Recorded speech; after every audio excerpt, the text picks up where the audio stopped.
నమస్తే. ప్రస్తుత రాజకీయాల్లో విజయ పరిజ్ఞానం ఉన్నవారి కంటే బూతులు మాట్లాడే వాళ్ళకే గుర్తింపు. ఇప్పుడు అలాంటి వారే రాజకీయ పార్టీలకు ముఖ్య నాయకులయ్యారు. ఎక్కువ తక్కువ అనే తేడా తప్ప అవాకులు చవాకులు పేలే వాళ్లకు ప్రాధాన్యం కల్పించడంలో ఏ రాజకీయ పార్టీ మినహాయింపు కాదు. వైసీపీపై బూతు పార్టీ ముద్ర వేయడంలో టీడీపీ, జనసేన సక్సెస్ అయ్యారు. వైసీపీపై జనంలో వ్యతిరేకత తీసుకొచ్చేందుకు బూతు అనే అస్త్రాన్ని కూటమి అద్భుతంగా ప్రయోగించింది. మరీ ముఖ్యంగా టీడీపీ ట్రాప్ లో వైసీపీ పడి రాజకీయంగా కోలుకోలేని దెబ్బతింది.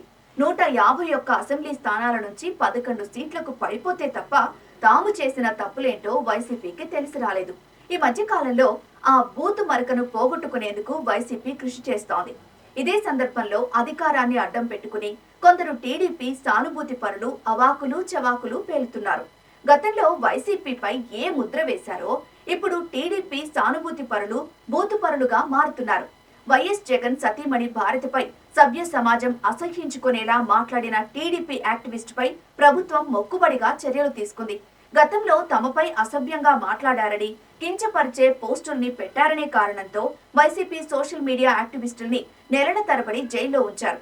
ఇదే టీడీపీ సోషల్ మీడియా యాక్టివిస్ట్ విషయానికొస్తే 2-3 రోజులకే బెయిల్ రావడం విచిత్రం. అదేమంటే గతంలో వైసీపీ పాలకులు ఎప్పుడైనా ఇలా చేశారా అని దబాయింపు. ఇలా దబాయించడానికే అరెస్ట్ చేసినట్లు ఉందే తప్ప చిత్తశుద్ధితో కాదని ప్రత్యేకంగా చెప్పాల్సిన పని లేదు. అలాగే జబర్దస్త్ యాక్టర్, ఒక ప్రాంతం పేరుతో చలామణి అవుతున్న మరో వ్యక్తి వెకిలి మాటలు చేష్టలు టీడీపీకి రాజకీయంగా మంచి చేస్తాయని ఎవరైనా అనుకుంటే అంతకంటే అజ్ఞానం మరొకటి ఉండదు. అధికారంలో ఉన్నప్పుడు ఇలాంటి వాళ్లను ఎవరూ ఏమీ చేయలేరు. కానీ కాలచక్రం గిర్రున తిరుగుతుందనే వాస్తవాన్ని గుర్తెరిగి ప్రవర్తించాలి. గత వైసీపీ హయాంలో నోటి తురుసు ప్రదర్శించిన వాళ్లందరికీ కూటమి ప్రభుత్వం వచ్చిన తర్వాత చాలా ఇబ్బందులు ఎదురయ్యాయి. అది చూసి కూడా టీడీపీ వాళ్ళు రెచ్చిపోతున్నారంటే ఏమనుకోవాలి?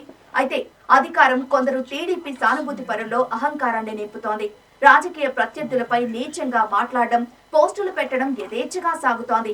ఇలాంటివే ఏ ప్రభుత్వానికైనా పార్టీకైనా చెడ్డ పేరు తీసుకొస్తాయి. అంతేకాదు ప్రత్యర్థుల్లో కసి పట్టుదల పెంచుతాయి.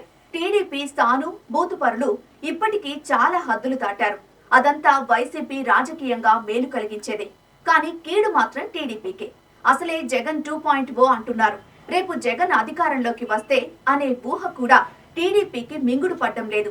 అలాంటిది పవర్లోకి వస్తే ఈ బూతుల రాయుళ్లకి నభూతో అనే ట్రీట్మెంట్ ఉంటుందని వైసీపీ వాళ్ళు హెచ్చరిస్తున్నారు.